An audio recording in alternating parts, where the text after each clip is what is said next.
سکندر رضا هم اماد وسیم لا یو ډیر قراره جواب ورکړی دی. تاسو د یاد شي چې کله سکندر رضا لاهور کلندر د پاره د پی اس ال فائنل وګټل نو دا د پی اس ال فائنل هیرو وجي نو بیا د ډیر زیات خلکو صفات کول چې هغه ټایم اماد وسیم د صفت نه بلکې په د تنقید هم نه خیر خو تنزیه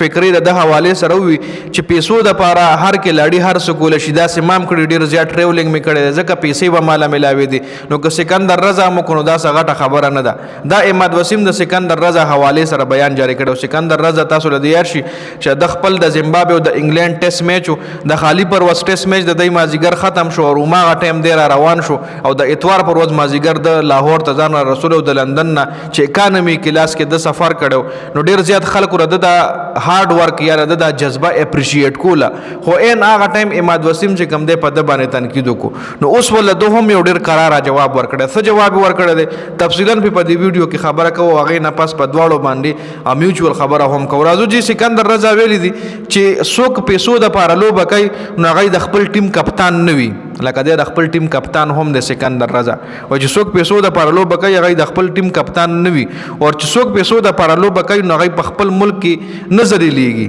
لکه دای په اماد وسیم باندې ټک لګولې دي چې هغه په خپل ملک کې بیا ذلیل کیږي هم نه لکه ته په خپل ملک کې ذلیل کیږي وہ اپنے ہی ملک میں ذلیل نہیں ہوتے پورا سوشل میڈیا کہتا رہا یہ بندہ چرسی ہے. اماد وسیم وایي چې اماد وسیم حواله سره ویلي چې دا سړی چرسی دی. آج دیکھ لیا وہ آ گیا ہی اماد کسی جہاز سے کم نہیں پاکستان وای زما ملک ته ز پاکستانی یم او د خپل ملک عزت پکوم او چې څوک پاکستان را غورځي نو هغه مطلب د هغه خلاف په ځخه مخاسنه سه اکشن اخلم دا چا ویلی دي دا سکندر رضا ویلی دي. سکندر رضا د زیمبابوے ټیم د طرف گیم کوي خدا د پاکستانی د اردو جبه ورزي دا د پاکستان د بیسیکلی خو گیم دا زیمبابوے د طرف نه کوي. زیمبابوے کې د سیټل شوی دی د پلار یو ډیر غټ بزنسمن دی دا غریب خلک نه دي خو برابر خلک دي جی اور مکه لیکلی دی اور اپنے ملک کی عزت کرواتا ہوں گرانے والے تو پاکستان ہی چھوڑ گئے. دلته په اماد وسیم باندې ټک لګولې دي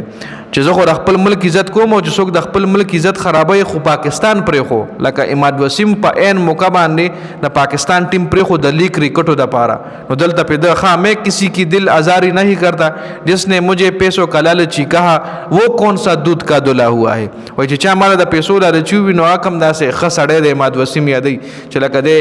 د اماد وسیم ګوره د پیسو د پاره لی پاکستان کرکټ پرې خو لیگ کرکټ به کوله بیا چې ټي 20 ورلد کپ راغو نو هغه ټیم خو لیگ کرکټ وینه ځکه ټوله دنیا په ټي 20 ورلد کپ کې بيزي شو یو لیگ کرکټ نو د بیا پاکستان کرکټ بورډ لخلا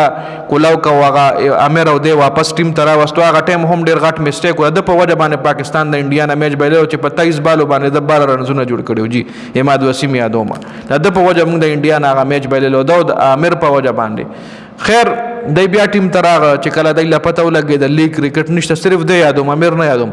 دله چې پته ولګي د دنیا خو په ورلد کپ کې بيځ کېږي لیگ کرکټ نشته لیگ ټورنمنت نشته نو راشه پاکستان کرکټ ټیم سره یو ځل بیا شامل شه پاکستان کرکټ ټیم سره شامل شو چې ورلد کپ ختم شو لیگ ټورنمنت شروع شو ایسته واپس پاکستان کرکټ ټیم پرې خو او استعفا ته واغشته چې بس نور پاکستان ټیم سره گیم نکوم نو پیسو د پاره د پاکستان ټیم پرې خو دی پیسو د پاره چې کله د پاکستان ټیم ضرورت د پرې خو ول ضرورت هم نشته دی اوس په د سوکسه کې د نخ کې لړیان د پاکستان ټیم تراغلي دي خو آل راونډران د پاکستان ټیم تراغلي دي خو د سکندر رضا په کومه خبره کړې ونه سکندر رضا ورته خپل قراره جواب خو مکمل ور کړی دی.